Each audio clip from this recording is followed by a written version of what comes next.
Hey, Ben. Hello. Unfortunately, I don't have a camera. Oh, well, that's all right. Sorry, everyone. You got to retain that air of mystery, Yep, that's the air. Mystery. the mystery air. Oh, want to meet my kitten? 100% yes. This is Pixel. Pixel! She's I just love eaten, so Pixel so she's much. full of zoomies. I have remarked before on the show, I don't know if it's made it through the edit, how one of the most vibrant sections of the Discord is just pictures of people's cats.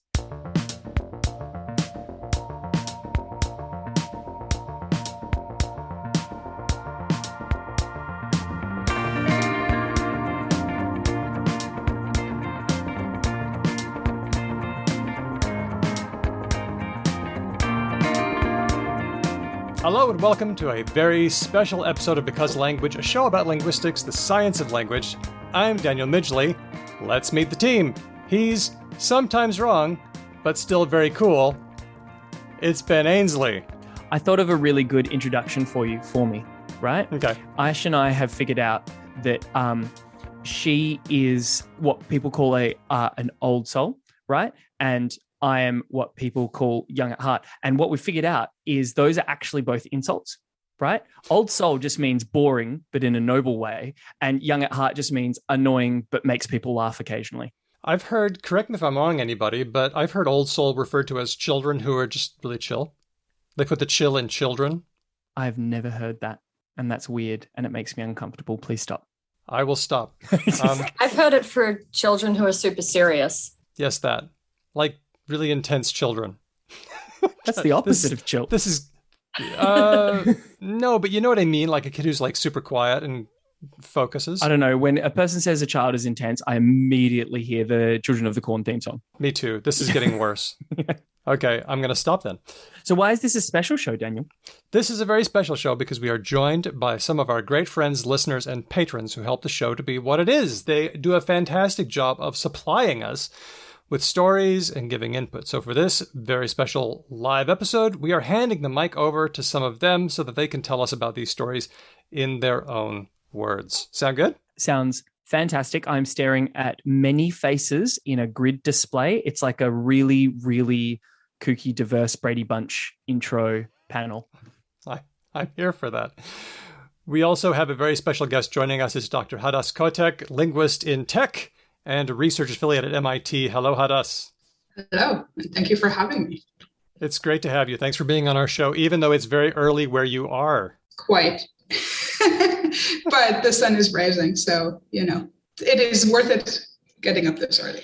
Yay, the things we do for science. The things we do for science. Our West Coast guests, West Coast US guests, always have it rough, just like our Melbourne guests do. Well, I am on the East Coast, so it could be worse. Oh, yeah, that could be a lot worse. Never mind. You're fine. Okay, good. He giveth and he taketh away. Hedvig is joining us soon, and I guess I'll just read her introduction when she gets here because she's doing the best she can, and I've got a great intro for her. That should just be her introduction. Hedvig Huigard doing the best she can. Okay, great. By the way, Ben, did you notice that my intro for you came from our Caitlin Green episode? I did not. Yeah, we suggested it for you, and then I thought, okay, I'm just using that next time. Oh, there we go. You presume that I remember anything about anything that has happened more than a day ago. And my experience would say that's unlikely. After 300 shows, you know what? I'm glad that you forget everything because we call it keeping it fresh. We give it the illusion of the first time. Strategic amnesia. Wow, okay. That's a word of the week, folks. And speaking of words of the week, our next episode is going to be our Words of the Week of the Year episode. If you follow us on Twitter or Facebook, you probably already noticed the mega thread with every word of the week we've done this year. All of the words are there as tweets or as comments, and you can vote for a word by liking it. People are piling in with their favorites, and soon I'll be compiling all the votes, and we'll be giving you the Because Language Word of the Week of the Year next time. But which one will it be? Keep listening to find out, and of course, go and vote for your favorites if you haven't yet. All right. Ben, do the thing. Sorry, I had my microphone on silent because, and here's a little bit of behind the magic, I had to do a fart. And so I turned my microphone off so that none of you could know. Haha, super effective. Hey, Daniel, enough spruiking. I think it is very much time for some of our wonderful patrons to be able to bring the juicy goods, the tidbits to our table. By the way, I can edit out farts. Okay. Are you saying that that's what you want to hear? I do not believe that. Your Mormon upbringing is still in there deep down. I do not think that level of body autonomy is you're down with. Speaking of, Ben, Mormons do fart. Okay. See how quickly you moved on? Even the idea of admitting that was on some level to you, which is like, no, we must move on. Farting, it's the devil's gas. Sorry. No more Exmo stuff, I promise. Okay, thank you. Ben blames that on everything I do. So our first one is about names, and this one comes from Pharaoh Cat, one of our most prolific contributors. Hey, Pharaoh Cat. Hello, thank you for taking my story and all my other things. And all the other things. That's great. What else have you taken off Pharaoh Cat, Daniel? Words of the week and stories, and that's about it. So questions. Questions. Oh my gosh, some of the best questions. Remember that one about why do we say you're welcome? My head is still spinning from that. So, Pharaoh Cat, tell us about your story. What's going on with names and the mispronunciation thereof? Mispronunciation. This is a story I found on the Australian ABC site, because I know there's an American one as well. And it's apparently the most mispronounced names from US TV presenters. So this is something that the US captioning company has created a list of. Mm-hmm. Most of the names or words that they have listed as commonly mispronounced are either new words like chuggy or Dogecoin. And other ones are names that are not common in English or with sounds that aren't common in English. So Stefanos Tsitsipas as one of them, and Billie Eilish is another.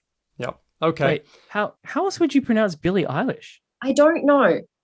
Eilish? That one doesn't seem particularly like when you stack Billie Eilish up against, in my opinion, some of the most notoriously hard names, such as Polish names and Irish names, that it seems like pretty like Bush League. The only way I can think is like Eilish, maybe. Or something like that. You know, English and those vowels. You know what? One that we did last week, I believe, was, and I thought it was either Omicron, or Omicron, or Omicron. Boy, did I not realize how wrong I was. Did you just not watch Futurama? Or am I the idiot for thinking that Futurama got it right? What did they say on Futurama? Rama. We come to you from Omicron Persei 8. Okay. Yeah, no, I never did watch that episode of, or maybe very many others of Futurama. Fair enough. You know that my gaps are huge, Ben. My gaps in my knowledge. Please don't ever say the phrase, you know my gaps are huge, ever again. Can we just put that one on the dump? Let's just leave it. As soon as I said it. As soon as I said it. Gaps are huge. Nope, don't need that in my life. Now, how much of this would you say is actual mispronunciation and how much of it is just normal variation? I'm thinking of Dogecoin, and I know that there's a thing where some people say Doge with a J, but I've also heard Dogecoin. How many of us say it one way? How many of us say the other? I say Doge. I'm a Doger. Doge. Lots of Dogers? I've actually always thought, and I don't know that I've ever heard anyone pronounce this out loud. In my head, I've always thought that it would be Dogecoin with a hard G. Wow, okay. Kind of like a frat boy twist on the name Doug. Doug! Oh, and Nigel, Doug. Yep, fair enough. We've got Nigel backing AJ on that one. I guess the possibility is that if you've got someone's name is kind of sacrosanct, so you just try to do it the best you can according to how they would probably do it. But there's a lot of scope for some of these, like Yassify or Yesify, a popular trend in which multiple beauty filters are applied to well-known pictures or portraits for comic effect. I've never seen anything Yassified myself. You just got to hang out on the right parts of TikTok, my friend. Okay. It gets a little bit complex in the sense that there are individuals who tolerate different pronunciations of their name depending on the language of the speaker as well. Yeah, we talked about coffee names. Oh, Nigel is raising his hand. What's the alternative, Nigel? What's the alternative? So, because I live in an area that's primarily of Spanish or Hispanic descent, despite having a very Anglo name, Nigel, it's super common for me to hear variations like Nael or Niall. So I've just gotten used to that at this point. I take those as readily as my name. There we go. How do you feel about that, though? Do you feel like it's giving up or accommodating? Giving up. No, the Spanish have won. I mean, these are my people. If this is what they call me, that's my name. Good point. All right. Well, I think that there are some interesting assumptions going on behind the idea of mispronunciation. And I have seen lots and lots of annoying articles saying, here are the words you're pronouncing wrong. And it might not be wrong, but in some of these, it's good to have a source. And Tiger Webb of the ABC does a great job of helping. He actually phones up politicians and says, how do you say your name? Like he actually did that with Jacinta Ardern. And actually got her on the line, the New Zealand Prime Minister, to tell him how she says her name. So it's good to have people who act as a guide. Next. I'm going to move on. This one comes from Vocabulous. Vocabulous. Someone in this chat called Vocabulous? Oh, Margareth. I'm using your Discord name, but you can use whatever name you want. Hi. Hey, great to see you. What's your story? Yeah, so I'm from Norway. I'm not a native speaker. I'm not a linguist. So just to make that clear. But I listen to a lot of linguistics podcasts, Norwegian, English, Spanish, whatever.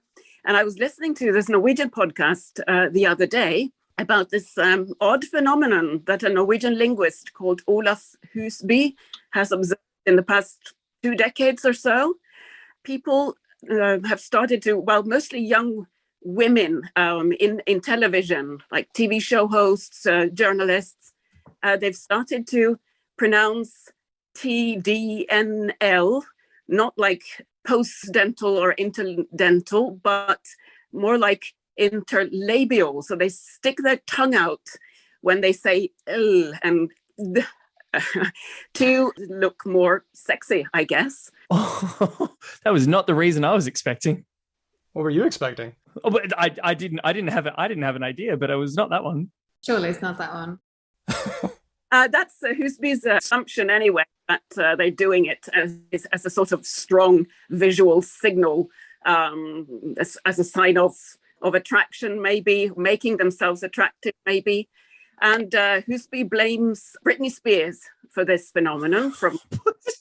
Oh man, poor Britney. Like this is not. Hasn't she been through enough? Seriously, the sexification. We just got her out. Yeah, everyone's texting in the chat. Leave Britney alone. Like I just love the idea that she's got out from this conservatorship, and then somewhere in the distant reaches of a Norwegian fjord, a linguist is like, "Now's my chance." Hedvig, jump in for a sec. Hi. Sorry, everyone, that I'm late. I'm babysitting my nephews whom I haven't seen in a very, very long time. It's lovely to have you.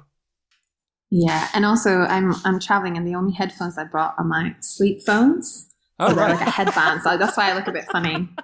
I was like, he's rocking like a hell 80s hairband vibe. Yeah, no, it's. I can really recommend having these, but yeah, they're the only Bluetooth headphones I brought apparently. I was just gonna say, I know what you mean though. Britney Spears, she does that. I don't know if that is a general trend among young women in America and it's spread to Norway, or if it's like a Britney invention. But I have noticed it. So just to clarify, what are the sounds in the mouth that we're talking about here? I heard T and D. What were the other two? N and L. So she does it in her songs when she sings "My Loneliness." Okay. So instead of my loneliness, and you can actually see it in the video, but not as much as Daniel just did it. Okay, because he looked like a creepy sex pest. It's not like that. It's much more light. I think I was underplaying it, if anything. I hope not. Apparently, Keisha does it as well. I'm trying to do it now, but I'm imagining that what we're talking about here is a fairly subtle, like a hint rather than like a weird proboscis from an insect. Well, he has seen as much as 1.5 centimeters of tongue. No! See, I told you. I told you I was underplaying it. Hang on. First of all, he's seen as much as. So what he's taken, right, is the full range and he's gone to the highest number. And that's the thing that we're locking onto here. So there's like some weird anchoring bias that's going on, first of all. Second of all, let's talk for a second about the person whose special interest A little too focused on Brittany's tongue. Is that what we're saying? Well, a little too focused on all of the tongues of the female news readers of Norway. That is a concerning hobby. Perhaps. But she doesn't do it when she talks in interviews. She only does it when she sings, and there's a lot of it. So Well, what's going on here? First of all, we're making it all about Brittany, but the story supposedly is about the Norwegian newsreaders who have adopted this habit, this tactic. Let's get away from poor Brittany. Poor Brittany. I'm just trying to do it a little bit with my tongue right now, and the T and the D are the ones that are really stuffing me up. Like it makes me personally feel like I'm a tiny child rather than sexiness. It's like, and this week on it's very odd.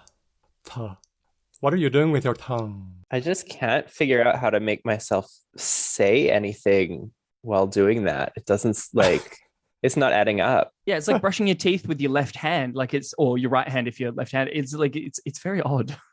Okay, so apparently this is spreading to conversation according to this Norwegian linguist.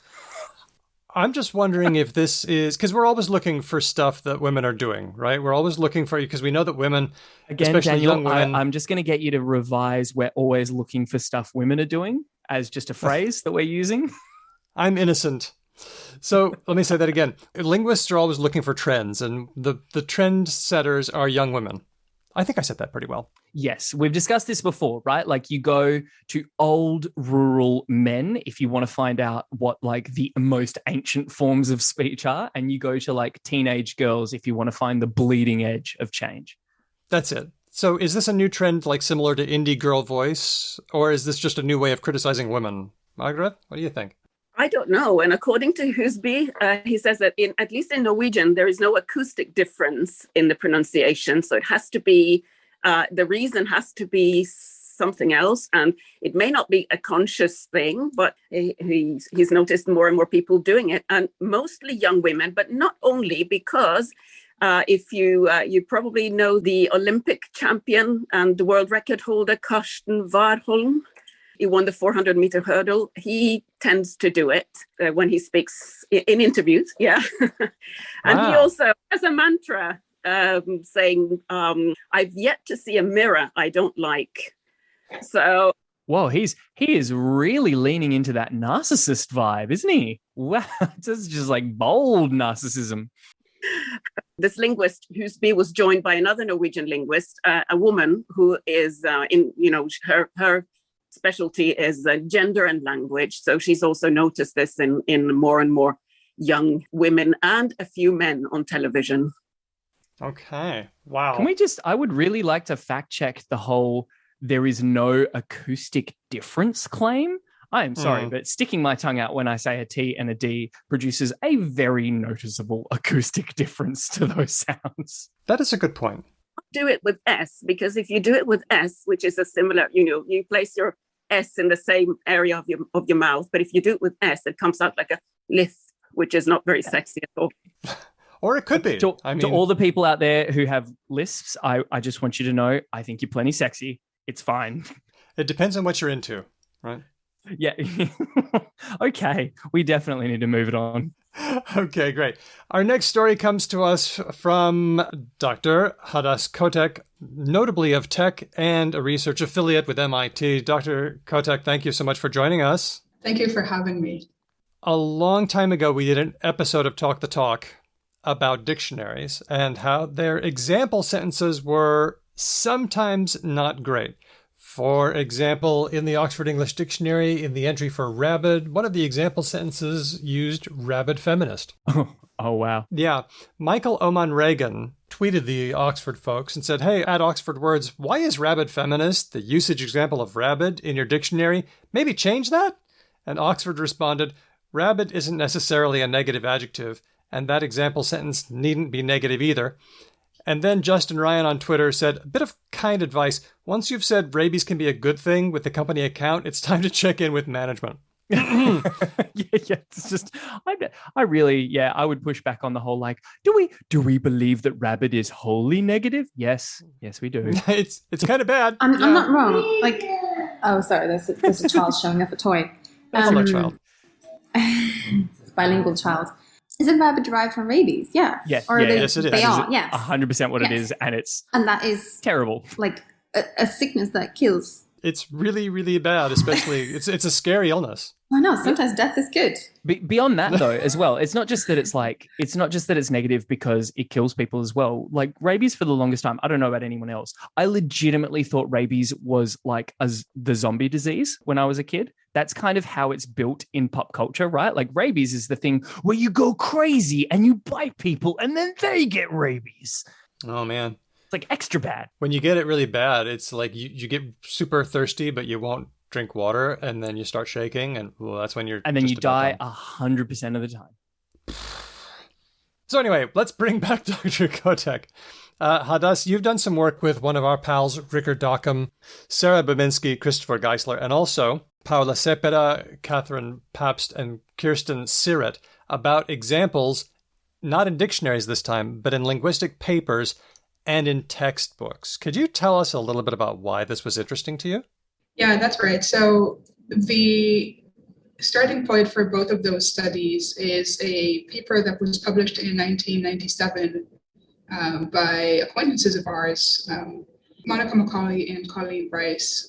At the time, they were interested in looking at textbooks that were published in the 60s through the 90s and looking at example sentences where they had suspected and indeed found that there were biases in the examples that were being used.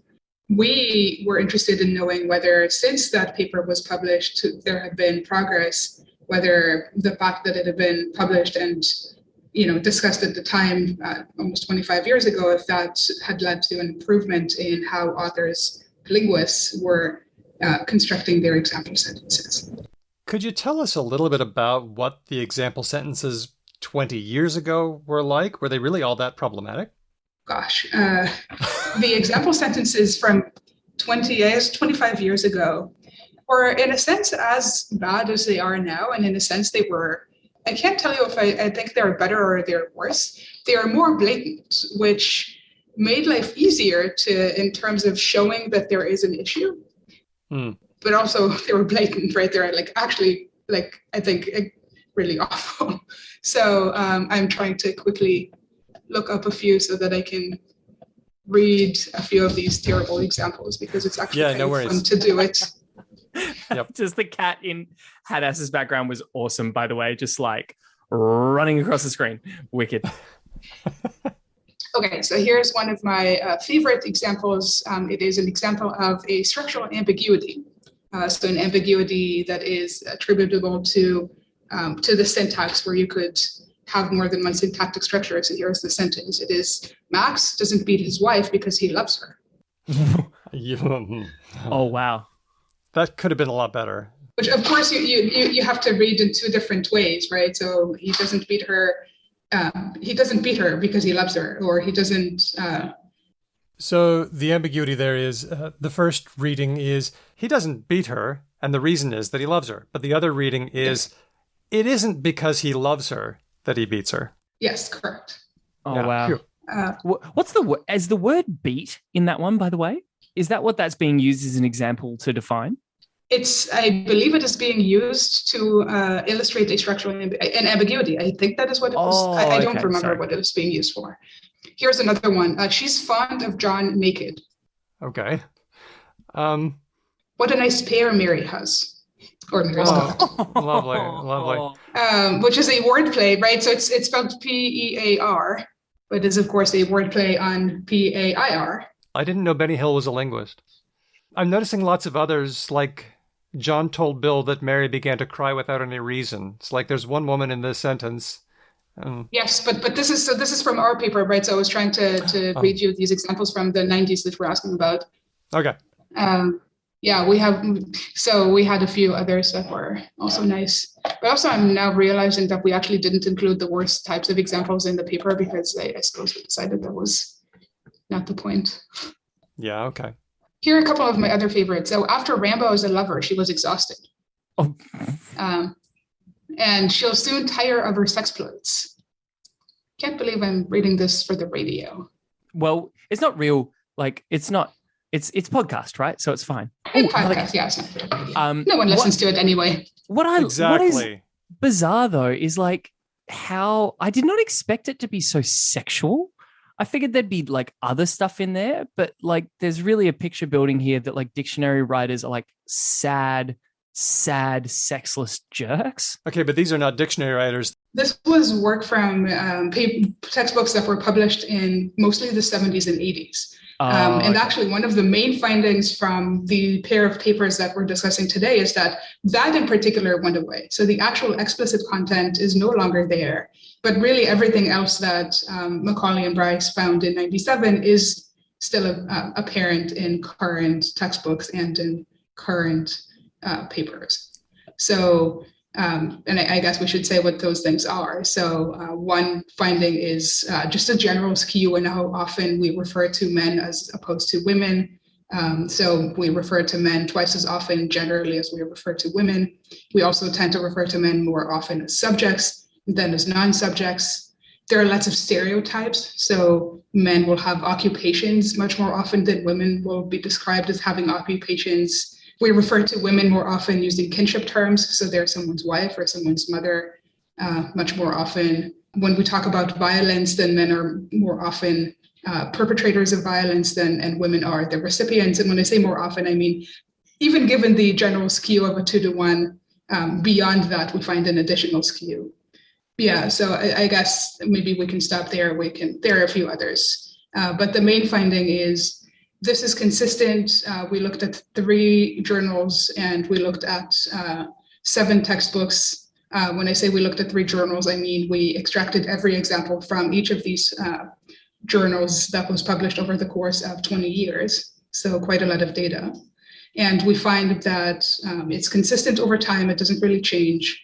And it's consistent regardless of who the author is. So regardless of whether the author is a man or a woman.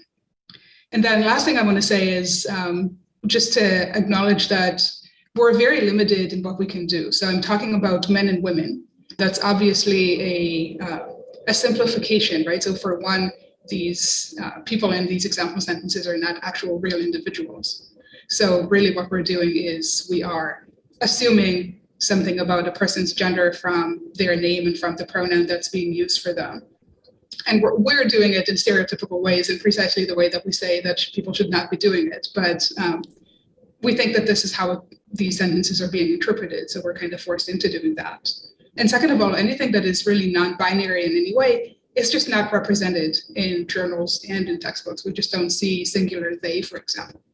So I just want to acknowledge that talking about men and women is a simplification we're very aware of. So non-binary people are scarcely not represented at all. And where men and women are represented, they're represented in stereotypical ways, with men being aggressors and women being referred to with positive emotions, mostly. So I got a question. The language of the study was English. We have to obey the Bender rule. But there has been some attention focused on languages other than English and how example sentences in linguistic papers are casting people in a negative light. Did you get a sense of what kind of things were going on in languages other than English, or was that outside the scope of this study? So I have a 2-part answer. So part 1 of the answer is the study is written in English, but we look at example sentences not only in English. So specifically in journals, in journal articles, people will study whatever language they study. That's not just English. And also in textbooks, we do see, depending on the textbook, some amount of non-English data. And both papers will have a part of them that discuss the non-English data separately from the English data. And the trends are exactly the same. So we don't see a difference. We have done the work of splitting out what we call non-English into categories. We may have enough data to do that for some languages, but the general trend is the same regardless. Second part of the answer is there has been a bit of work looking at textbooks in other languages. So Spanish introductory textbooks, and then French journals. And both of those find, again, the same kinds of findings as we find here. Well, I really appreciate you bringing this topic to light, but I guess I'm wondering what kind of impact you're seeing so far. Have you gotten any good feedback? Are linguists kind of on board with this, or what's going on? How do we fix this? Well, okay, that is a big question. So the first thing to say is we have seen some improvement since we started presenting this work. So in particular, we've had several authors of textbooks write us and say, hey, we're either publishing a new textbook or we're publishing a new version of an existing textbook. Can you talk us through how to do this kind of work of improving, of doing the counts and improving the examples in our textbook? So that has happened, and I think that's really great. How do we fix it is a big issue, right? There isn't just one answer to how do we fix it, but I think the main thing is you start by being aware of what's going on. You can't fix a problem that you're not aware of. So doing the work of listening to yourself and of trying to identify issues in your own thinking and your own way of speaking is hard, and is hard for me as well, right? As someone who's been presenting this work for several years, I find myself falling into this trap again. So where I'm from, in my education and in my teaching, it's ingrained in me that the order of names that you use is John, Mary, Bill, and Sue, in that order. That's it. So it was always John in my master's coursework. So, and it's also, so in my dissertation, my dissertation is very skewed in exactly the same way. So, and then by the time I published my book based on my dissertation, I did the work of going in and trying to do better. But being very self-conscious and thinking and saying, at some point when I was teaching, I would say to my students, I would put John on the board to start a sentence and say, you know what? No, I don't want to hear about John. We've heard about John enough. We're gonna talk about someone else. And just being very explicit about it to yourself and taking that extra step of being mindful and even explaining why. At some point I just explained to my students why I was doing that, right? Why I was actually changing the way that I was talking. I'm sorry, there are cats here and they're making a lot of noise. They're great. We love them. It's not a distraction. It is an augmentation of an already fantastic response. All right. So I forgot what I was saying, but in any event. One thing I was wondering, Hadas, is surely, like, publishing didn't die, first of all. Like, there was the big sort of fear that, like, books were basically going to go the way of newspapers and all that kind of stuff. But it actually has proved to be one of the more, shall we say, robust old world medias. And beyond that, textbooks make good money, right? Like, it is a realm of publishing that is still pretty profitable. So I'm wondering if publishers, as the sort of gatekeepers of textbooks, of which there aren't that many, I would imagine. I can think of a few pretty big names off the top of my head. If we get them on board with this, and it's just a sort of bolted in part of their copy editing process, maybe that's something that could see some substantial sort of improvement. So you would think that something like this should already be a part of the process, right? That someone reads the textbook and says, these are blatantly sexual examples. We should not have them because they are really not necessary in order to illustrate. By edition 17, right? You've had 16 chances to unfuck this, basically. So, and that apparently didn't happen. I hope so. Yes, I think it's a good point that if we could get publishers on board, that would be a start. Maybe the thing that we can control more is journal articles, because the editors tend to be scientists who are in the field, who are linguists. So we have a much more direct line of communication with them, just to say, hey, your papers contain biases of these kinds that we can illustrate. Maybe you want to have some kind of policy about this and try to enforce it. And some of them do have policies, right? But, and the enforcement part might be the thing that needs to improve. I know that some people might say that this seems like a small thing. Why are you going through these old examples? But I don't think it is. I think it's super important because representation matters, and the way that we refer to each other sends a message about what we think. That's what language does. So I'm really grateful that you're doing this, and I'm glad that you seem to be bringing out the kinds of changes that need to happen. So thanks for this work. Yeah, it's in a sense it's small. It's not that if we fix example sentences, we will have solved sexism and all problems that relate to gender equity. But first of all, you have to start somewhere. Second of all, for those who don't believe, you have to do the work of showing the data. And third of all, just saying it's too big, we can't fix it just by doing this one thing, that's also not helping, right? So you gotta start somewhere, and this is a thing that you can control, and hopefully you can do better. Can I make sure before I end the segment that I remind or tell everyone that the authors of both papers, Bricker Dockham, Sari Babinski, and Chris Geisler on this one paper, and Kristen Surratt, Paula Cepeda, and Katarina Pobst for this other paper, we are doing a Meet the Authors webinar in January. So it will happen on January 28th at 12 noon Eastern US time. So possibly somewhat late for some of the people who are attending this particular meeting here. But if you're very ambitious, you might attend. And regardless, I would hope that at least some of the listeners for this of this show might be interested in meeting us and talking to us. We'll spend an hour and a half going through findings and a lot of time trying to talk through consequences and what we can do and why it matters and all of that good stuff. That is great. Thanks so much, Hadas. And thanks for coming with us on the show. We'll have a link to that on our blog, becauselanguage.com. Thanks, Hadas Kotek, for talking to us about your work. Yeah, thank you. Awesome. We're on to a story by Diego, who noticed something about neopronouns. Diego, we got you? Yes, hello. Thanks for having me. Hey, great to meet you. Diego is another very prolific contributor who has given us so many great words of the week and so many great stories. So thanks for doing that for us. Sure, my pleasure. Tell us about what you noticed about neopronouns. Yeah, so I actually found a little post or article on the Duolingo blog. So every once in a while, they have some actually pretty interesting things on there. Most of the articles are by doctors and linguists.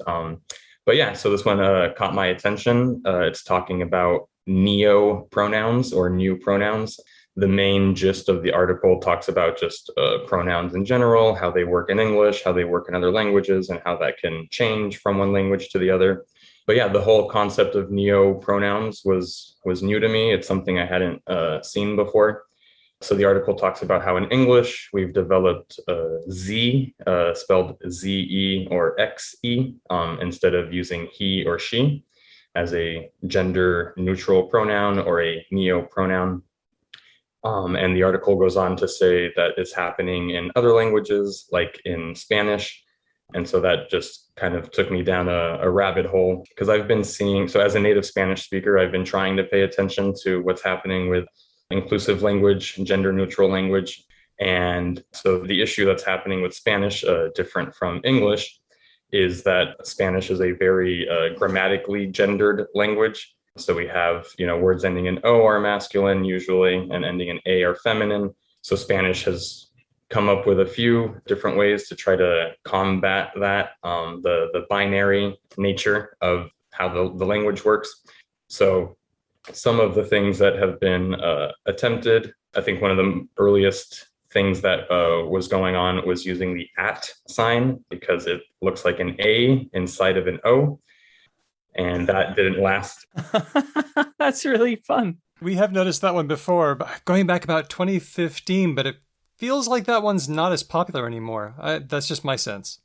Yeah, it seems to have already kind of fallen out of use for the most part, because it really only, counts men or, people who identify as male or female.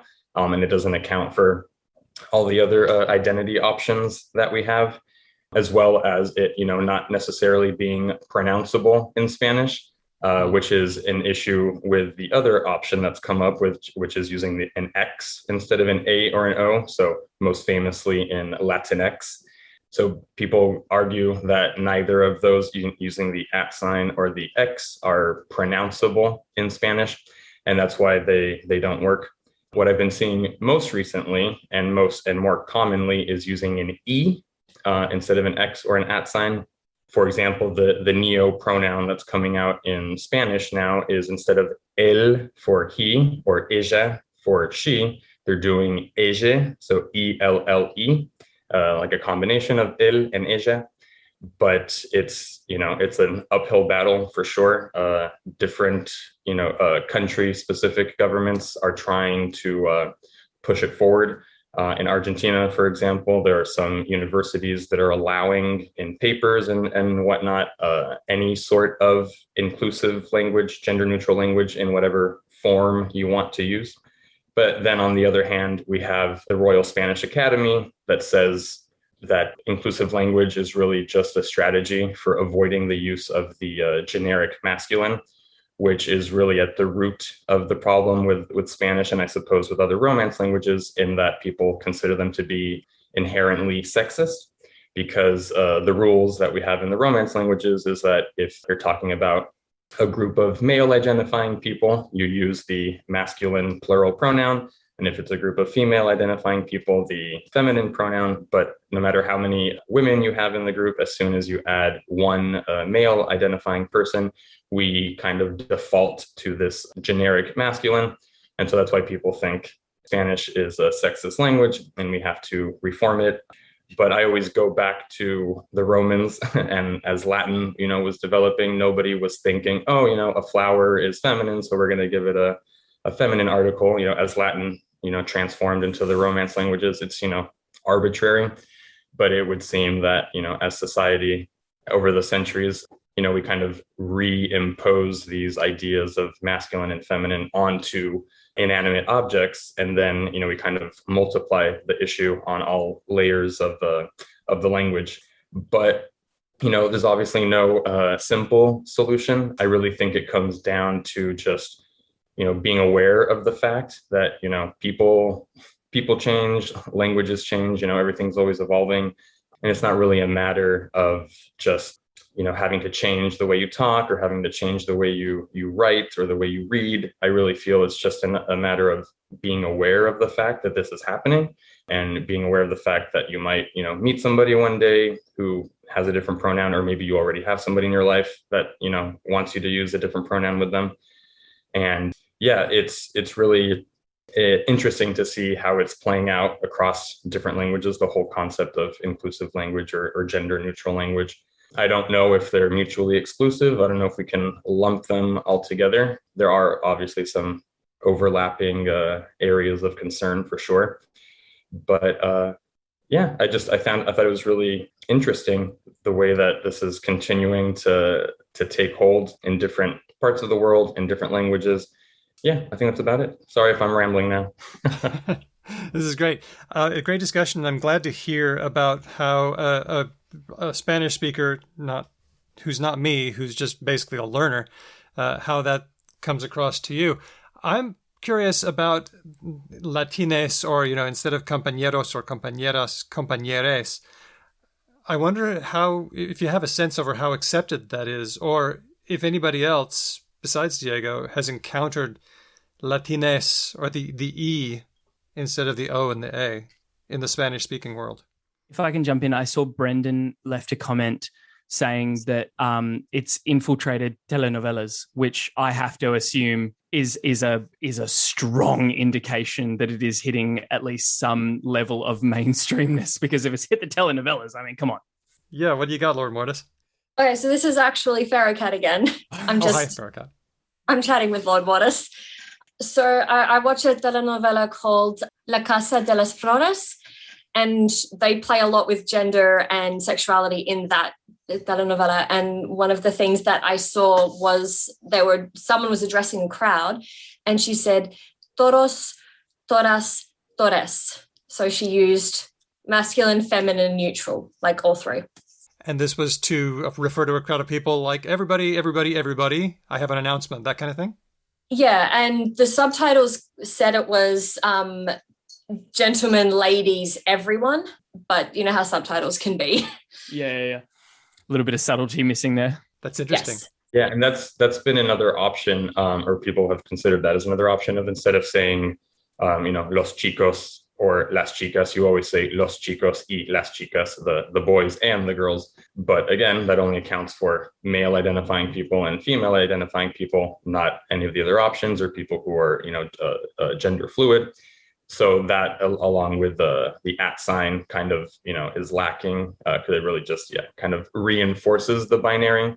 It's a way of avoiding the use of the generic masculine, but still doesn't really solve the problem. The other issue that happens now is that people take it a step too far and they think they're being cute or funny, and they'll take an inanimate object like la mesa, the table, and they'll refer to it as le mese or something like that. So kind of missing the whole point pretty much, and just kind of laughing at in their opinion how ridiculous it is that we're even considering this. The language is what it is. It's not sexist, and we should just leave it alone or whatever. So the Spanish speaking version of like, I identify as an Apache attack helicopter. Like, look how stupid this nonsense is. Exactly. Right. I know that like right now French is having a lot of controversy over like very similar thing, because they have the neopronoun il, which is created in between the il and elle. And it was added recently to a prominent dictionary. And there's a lot of conservatives in France that are decrying the wokeism and writing letters to the Académie Française. And there's a lot of similarity there, I think. Yeah, no, definitely. There's a politician, I can't remember what his title is, but there's a politician with the quote out there saying, inclusive language is not the future of French. So that's kind of disappointing to hear. Now I'm curious about the other Romance languages. Any Italian speakers notice anything? Maybe not. I dabble in Italian, but I haven't looked into it. As I was doing the research for Spanish, I came across the one for French. But that's all I've been able to find. We could also check in on Portuguese as well, see what they're doing. Yeah, that's right. That's the other one. Yeah, I think they're doing something similar. If anybody's familiar with the FX show Pose, I personally never saw it, but when I was working as a translator, my company had to work on it.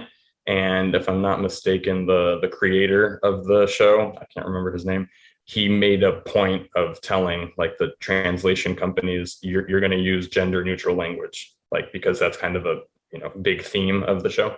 Whoa. So it's definitely out there. It kind of seems to be, hit and miss. It's really, production specific or show specific, platform specific, country specific. Like I was mentioning, it's different in Argentina compared to Mexico or compared to Spain.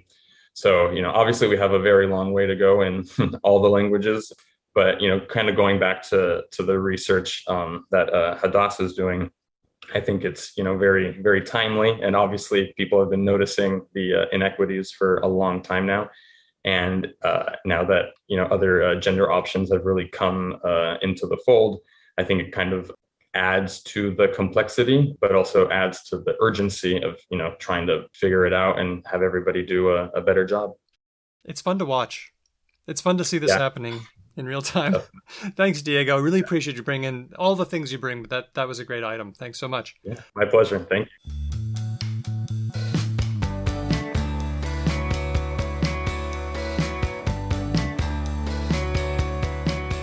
We're done with our news items, but now we're on to Words of the Week. Whoop!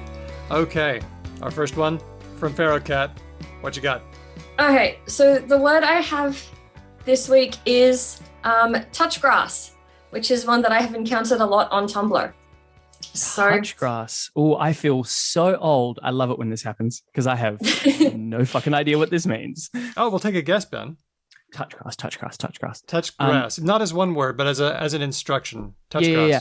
I'm wondering if it has anything to do with kneeling during the national anthem.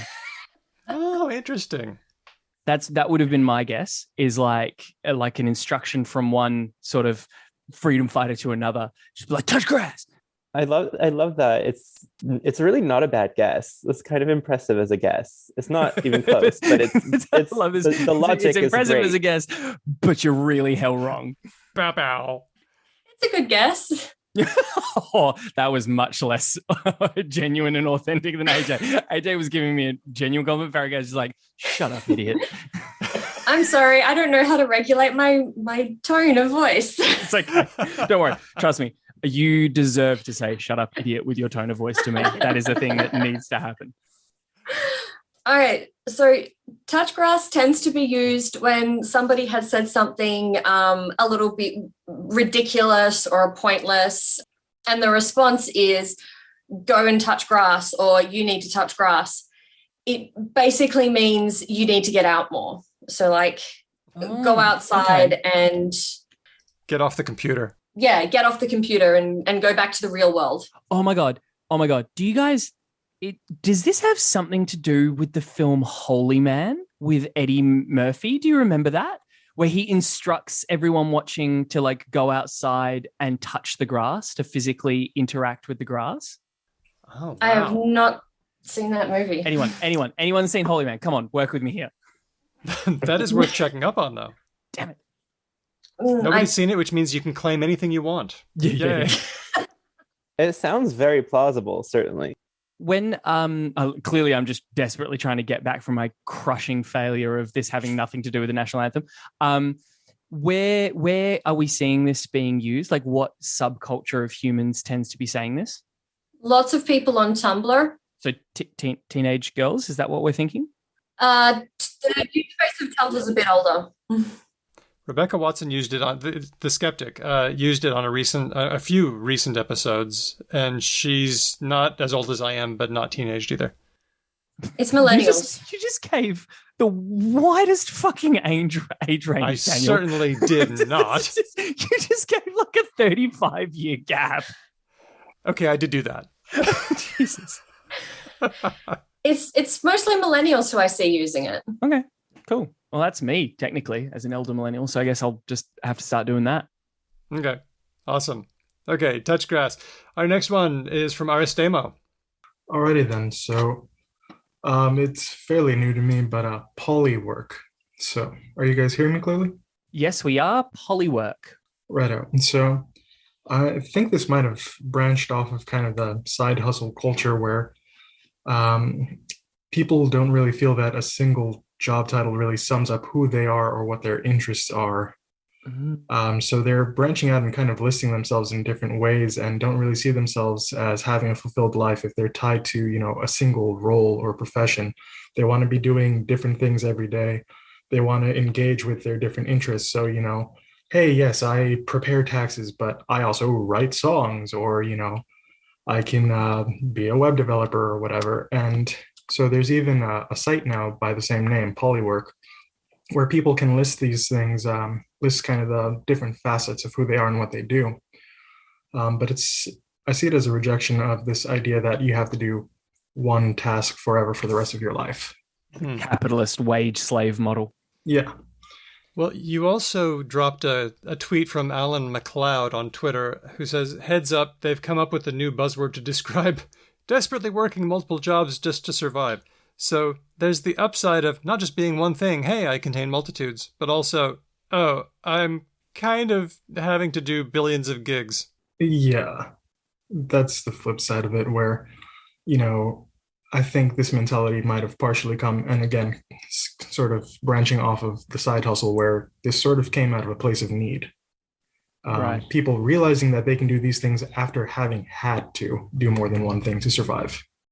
But I think among the younger generation, it's more of a preference and an optimistic outlook, whereas perhaps among older millennials, it's more of that negative view of like, we can't just survive doing one thing. And if this catches on, then we're going to need a retronym for the kind of job where you just get it and stay in that job until you retire. Yeah. Mono work. Yeah, mono work. Monorail.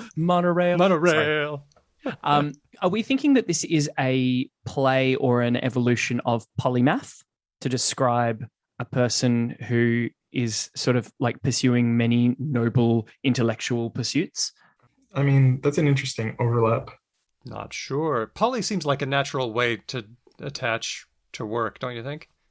Maybe. I don't know. Yeah. I've always found polymath as a phrase to be a weird and unwieldy one. Like I've only really tend to hear it from Americans, whereas in other places tend to use phrases like Renaissance man or something like that to reference like a far more sort of classically trained and impressive version. I also never really understood polymath, just as a really brief aside, because it's like poly meaning lots and then math, just one discipline. So like that didn't make heaps of sense to me inherently. Well, I would think that would be maths as different disciplines and not a limited usage as we perhaps see it now. Maybe all interesting things were just called math back in the day. I don't know. Well, think of how we use sciences. Yeah, okay. Hang on. I could be completely wrong on this, but the math from polymath might be unrelated to mathematics. No, that can't be right.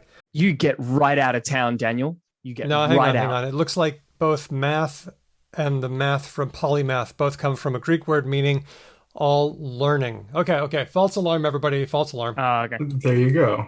Okay, you can come back into town now, Daniel. Okay, I'm back.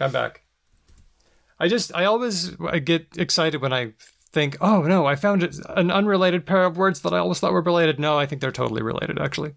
You've sort of passed that inclination on to me, because when we were talking about rabid and rabies, I was like, maybe they're not related. Yeah. Like, It does happen, track. right? It definitely I'm does just happen like, where you've got those "Ooh." like convergent evolution in linguistics where you're just like, oh, they're totally different root pathways. Yeah. Like, it seems plausible to me. Anything's plausible now. Okay. The Feels surprising one was that rabies and rabbit are related, but another related word to those two is rage. That makes sense. Yep. But the one that's not related is outrage. Outrage is completely unrelated to rage. That's is just not fine. Yeah, that is a shining example of fucking English. You've had too many. Go home, mate. No, you That know what it just is. Stupid. It's because of the age ending from French. French. Don't look, Daniel. We don't need to get this started. There are probably some French language speakers here in the show, and I don't want to make any enemies. Okay, we've already touched on the Académie Française, right? And I bit my tongue. I did. I kept it all on the inside. When Suddenly, we're trying not to insult French speakers. When did this start? When I could see everyone's faces and how mad at me they would be. I like not insulting French speakers. I like French. I like French too. I can at least tell you from this side that as a mostly Canadian dialect French speaker, I absolutely relish in insulting the Académie Française at every turn. Yeah. because in their eyes, you're a dirty farmer. Because AJ, and I'm not insulting you, I'm using their insult because they're horrid snobs. That's what I was trying to say, just in case, because I could see AJ's face and he judged me a little bit and I didn't like it. If you're going to judge Ben, please turn off your camera. Yeah, just for his sake. But tone of voice is fine, as Farragut discovered. Okay. So, AJ, we're over to you for yours. Go ahead. Hit us with it. All right. Hold on 1 second. Let me figure out how to unmute myself permanently and not have to hold my space bar. Push to talk. I'm pushing. I've got it. I'm one of those weird people that doesn't have like an office job, so I've never worked from home or used Zoom, even though that's the whole pandemic thing to do. But so I come to this week with bonk as a word that I have noticed on my Twitter feed a lot more from the image macro meme that you may have seen of the sort of distorted looking dogs coming from the Doge or Doge meme, where you have one smacking the other over the head with a little baseball bat, and it says "bonk, go to horny jail." So at this point, if you haven't figured out, if you wanted a PG podcast, turn back now. Too late. But so I think it's really interesting. The bonk part of that meme and its implications specifically have started to be used on its own in reference to that meaning. So in particular, I spend a lot of time in Twitter circles with ice hockey fans, specifically in my case, gets like better and better. No, it's very niche. I can admit that. But specifically queer ice hockey fans. It gets more niche, I promise. And so I can search on my feed, I can search the word bonk and set it to the latest results filtered just to the people I follow. And there's like result after result after result. So people will basically just reply. It can literally just be the word bonk in the reply. And that's the whole tweet. And it basically is like a playful, like, slap on the wrist, like, you're being horny on your main account, stop. So is this a thing that you might sort of put to someone who's put up a thing that is perilously close to a thirst trap, but is kind of trying to parade as not a thirst trap? And so you might be like, oh, okay, bonk. I think sort of. I think the only difference is really it's when somebody is being thirsty about someone else. So okay. In the case of like my Twitter circles, if somebody's posting really thirstily about like their favorite player, you might kind of playfully like say bonk. And it comes in a couple different flavors. So like I even said, I saw somebody a week ago, one of my friends replied to another friend, bonk, but true. they were agreeing with the thirst, but just had to point out that the other person was being horny on me. It's like a tech foul. Like the play was inherently fair, but I'm sorry, we'll still have to foul you for it. It is.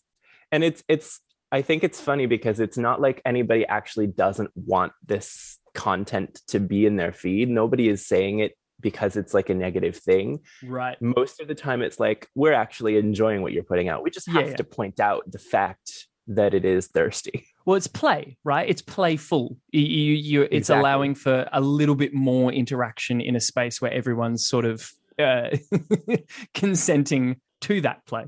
Right. You know, there's like a bit of a value, I feel like, if you, in a social setting, whether it be in physical flesh worlds or online, if you make a little bit of a faux pas or make a few people something that's a little bit out of, like, if you're like a bit thirsty about a hockey player, then someone will maybe react to it and say bonk, or you're getting horny on main. But if you actually did something that was a proper misstep that people were actually upset about, they would, like, a lot of people wouldn't comment at all. Do you know what I mean? True. Like, I feel like the same thing is true in real life. Like, if you like feel like you're a bit rude to someone, and you, like, if you actually screw up, then you probably won't be told about it. Yeah. I like the idea that there's a valley though, because if you fuck up bad enough, it like those responses come back.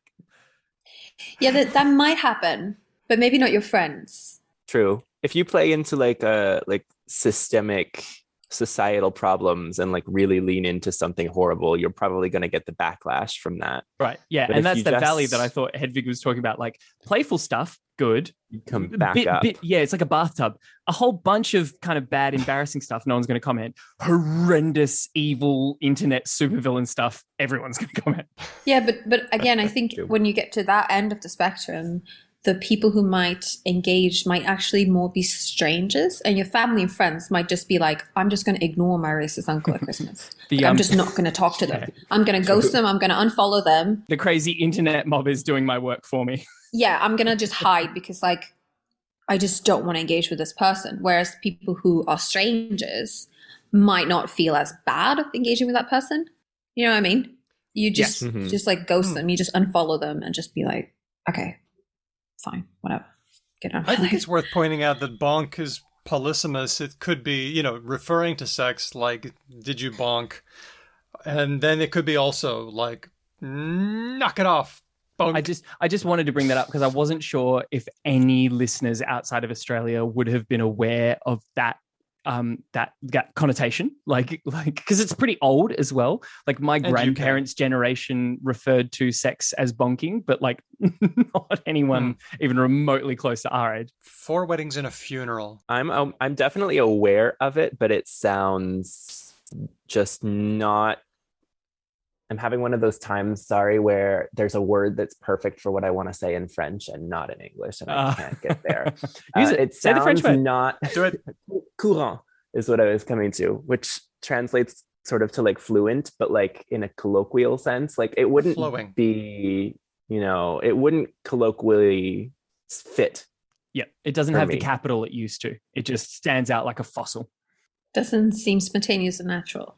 But that all sounds way cooler when you use the French word that means all of those things. Well, I just love how Bonk is escaping its horny jail, frame and becoming its own thing. Yeah. Well, it's fun. I actually discovered, and I wouldn't have realized this, and even though I think it's something I knew, but when I was going through the Know Your Meme site that you so helpfully put in the run sheet, that predating the Go to Horny Jail image that was actually only from last year, believe it or not. Previously to that, in 2019, there was a short video format meme with the sound effect of the bonk prior to it having the horny jail context, where it's just a picture of the distorted looking dog with the bonk like appears in like one of the little jagged word clouds like you would see in a comic book. And you don't see a bat, but you see the head of the dog deform, just like get a little slash right through it. And now it's on TikTok as well. It's a filter that you can use to be like, yes, that's what I want, Nestle Crunch. Ooh, send me a link of that and I will put that up on our blog. That would be really good. That was a fun one. I really liked that. And I also just like thinking about queer ice hockey fandoms as a part of the internet that I've just never thought about before. It's tremendous. And you would be surprised how many Australians are actually on it. Look, as a culture, we love punching shit in the face. It is just one of our favorite pastimes. Speak for yourself. Bump into a person at the bar, punch that person in the face. Bump into a person outside, punch that person in the face. They're just it's a very unfortunate aspect of toxic masculinity in Australia. Okay. Let's go on to our next one from Diego. Diego, we got you back. What have you got for us? So as somebody who recently got their third booster shot, I was curious to see if people had started writing vaxxed with 3 X's instead of 1 or 2.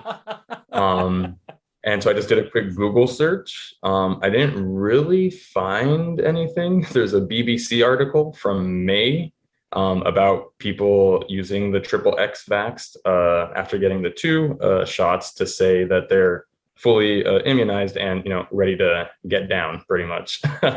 And they were predicting like spikes in STIs possibly in the UK because people were coming out of their homes for the first time in a year or whatever. But yeah, so that's pretty much all I was able to find. I'm sure it's gonna catch on, or maybe I didn't look in the right places. But yeah, so three X's means you got your 3 shots. And also it's got that triple X sexy thing going on. Exactly. And I think we need to expand on that a little bit. I've seen people write, I'm vaxxed, waxed, and ready to chillax or ready to climax. I've seen a bunch of things in that vein.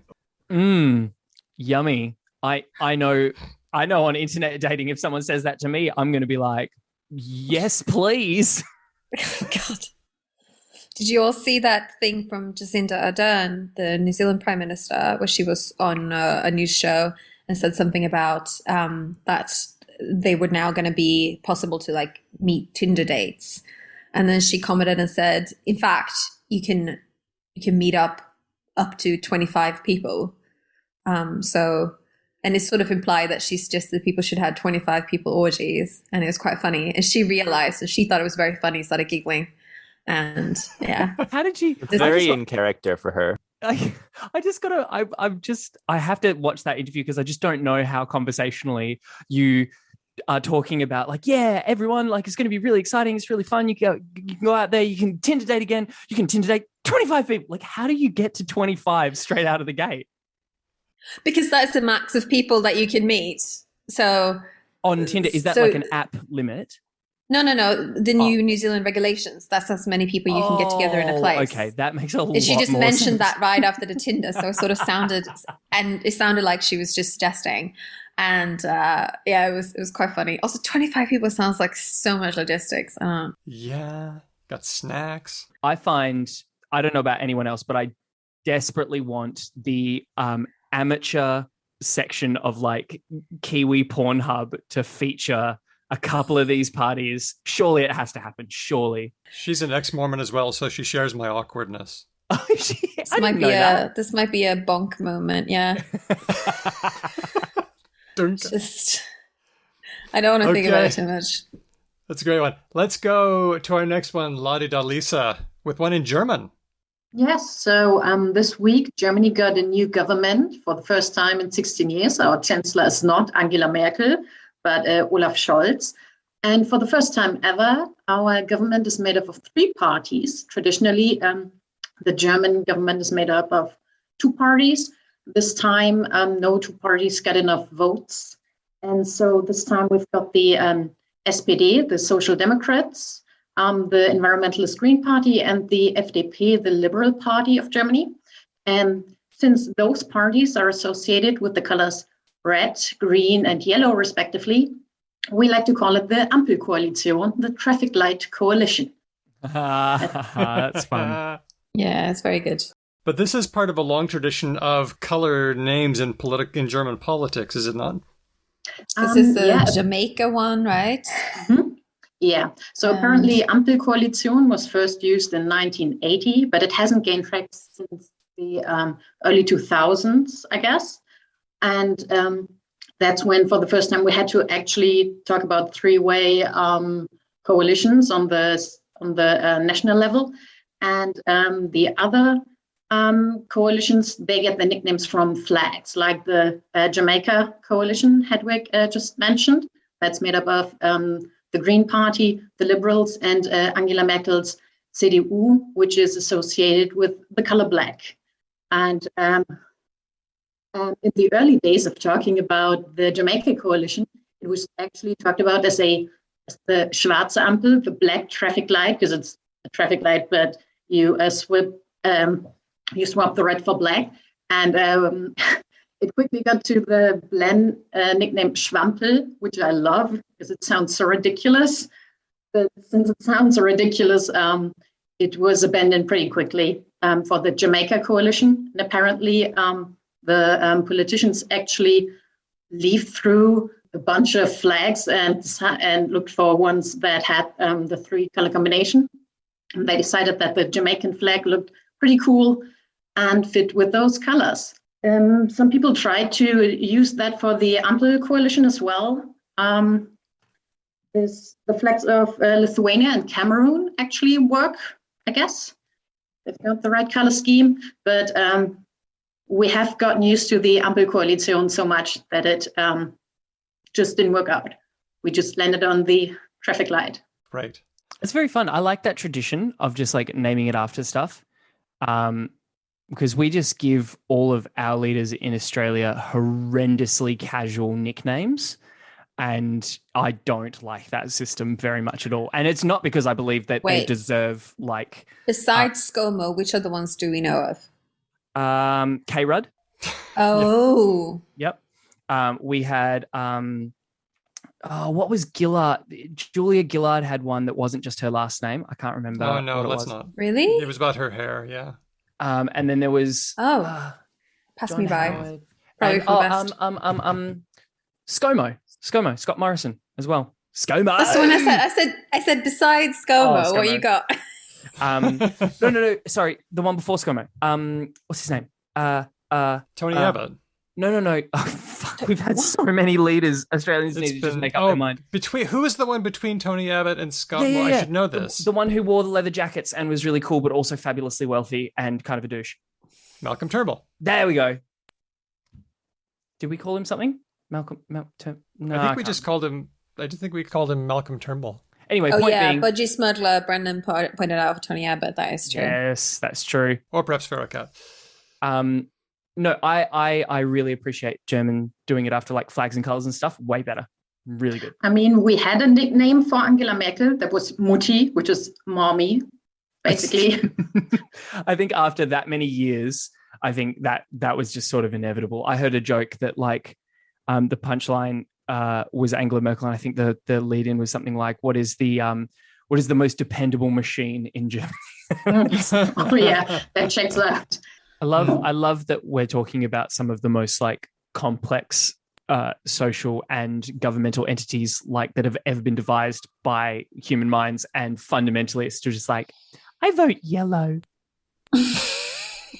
Yeah, but it's really good in news coverage when you see the polling. You can make the column in that color, and it's really handy. Let's go on to the last one. I had to get this one in because I love it. It's do a capitalism. Who's this from? Or is this you? This is from me. Oh, I'm doing boo, this one. Daniel. This show isn't about you. Gross. Well, this part can be. This little bit. I just had to get this in because it went into the poll and it's doing really well. So I've got to say it on a show. So I was on a group chat with Dr. Gerald Roche, who said that I could share this, and something about how I can't do a thing because I need to do a capitalism. Doing a capitalism means like going to work. Do a capitalism. I have to go do a capitalism. Interesting. That's really interesting because I feel like that's not how I would have expected that context to be. I would have thought like, oh, that would refer to like the wealthy classes doing oppressive things under capitalism. Right, I like that. Right. Commit a capitalism. Yeah, committing a capitalism. Like Amazon getting, like 100 people killed for tornadoes. Yeah, commit a capitalism. Yeah, no, that feels more correct. Or going to work. Actually, I did a little digging and found that there was a character, Harvey, in Animal Crossing. Wait, is there a Harvey in Animal Crossing as well as Stardew Valley? I am not okay with this. And it's this, is he a dog? He's kind of a hippie-looking dog wearing a vest, and he's got round glasses. And I think he installs the equivalent of an ATM in the game, and he says, I'm hoping to get a bunch more shops around, so I installed it in case you needed to do a capitalism. But now I'm seeing some people referring to going to work as doing a capitalism. I like it, doing a capitalism. It's, I don't know, part of me also wonders, are we kowtowing to the overlords if we use that language? I think it's a little different. I think it's like thumbing your nose at it by explicitly saying, I'm doing this because of capitalism, not because I love it. But how is it going to an ATM, and why isn't it wage labor? That's what I don't understand. I've just been reading a lot of Marx lately, and like currency and value in itself is not necessarily like you can still have currency in a communist system. Hedvig, they were making a funny tweet about a video game. Okay, I think you might be rolling a bit deep here. The ATM was not my reading. I had the other reading. Okay, yeah, because going to work seems more like doing a capitalism. And like gig labor as well. Like going to work every day doesn't, I mean, it is like doing a capitalism. But if you say I have to do a capitalism, it seems like I have to do a gig. And I feel like it's a reference to the gig economy, but I'm not sure. Nigel, I like yours. May your capitalism go well, fellow consumer. That's great. Yeah, I had put in the chat because I didn't want to interrupt and say, oh, I have to leave, like, because you're in the middle of recording. And then I realized, actually, this is a perfect example of when I can jump in. I have to leave because I have to go do a capitalism. Wow, spotted in the wild. This is great. Thanks, AJ. Thank you all for doing this. It's been so much fun. Cool. Let's just rewind. So, Touchgrass, Polywork, Horny Jail / Bonk, Vaxst, Ampel Coalition, and Do a Capitalism are words of the week. I would just like to say a huge thank you to everybody who gave us stuff, who continue to give us words, who continue to give us news, and who make the show so much darn fun to do. So, a huge thank you to all of you. Thanks, everyone. You're all so lovely. So, if you have a question, a comment, or just want to say hi, you can get in touch with us. We are BecauseLangPod on all the things. You can also send us an email, and our email address is hello@becauselanguage1word.com. You can also help out the show, and one of the best ways of doing this is telling a friend about us. And Dustin of Summer Stories does this a lot on Twitter. I'm still very amazed that he continues to do it. It's great. And then he's here. Oh yeah, and he is here as well. Sorry, I switched screens. Yes, Dustin is here as well. Justin, want to say anything? Just thank you guys for making this wonderful podcast. And thank you. He speaks. Thank you so much. He speaks. By the way, if you're not listening to his show, Sandman Stories, it is a very relaxing voice to have read to you, maybe when you're falling asleep, or just when you want to hear a story. Which, to be fair, Hedvig, you are all over. You are like the sleep podcast queen. I love sleepcasts. I love it all. I think it's a great genre, and I love you doing that, Dustin. It's just so great. I'm just bright red now. Yeah. Fair enough. Another thing you can do if you want to help out the show is leave us a review in all the places you can leave a review. Apple Podcasts is a great place to do it out, but other places are also good.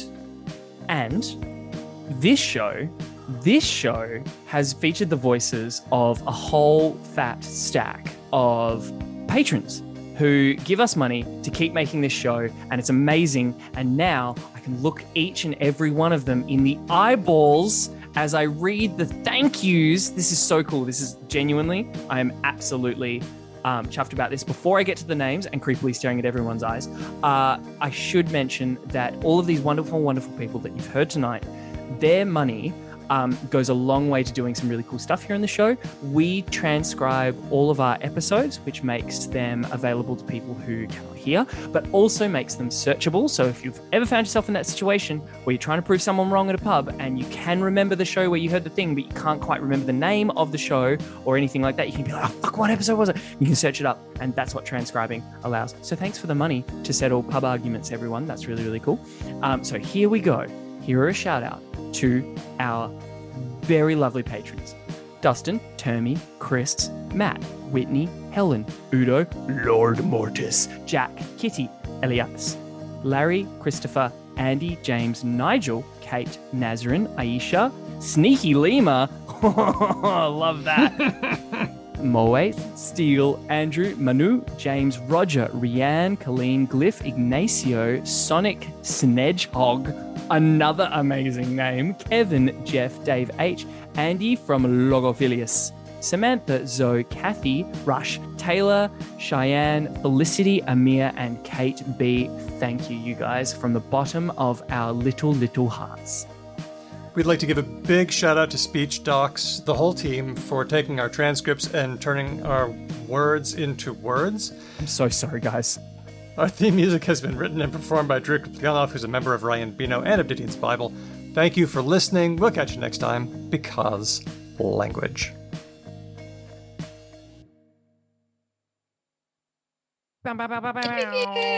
Yay! I hope that was fun. I had fun. That was heaps of fun. Thank you, everyone. You are tremendous human beings, and I enjoyed that heaps lots. We should do this more often, because this is really fun. I like it. It is fun. Is this like your pantry? What's going on? Why, yes. Yes, it is. This is where the magic happens. Yeah, because Excellent. The sound is so good. You know, it's like, it's just... Sure. I've got a really nice mic. Oh, you can see my setup. I've got a nice microphone and a baffle behind me. And sure, so when you stepped away, it became clear that this was also used for some other things sometimes, you know? So. There's food. What? Sure. If we do talk over each other, then I'll try to traffic direct. But other than that, just have a great time. That sounded so like somewhere between forceful and incredibly self-conscious. Just have a great time. We are going to have a great time. I'm glad that both of those came through, because that's what I was really shooting for. Yeah. Pick a story, Daniel. Pick a story.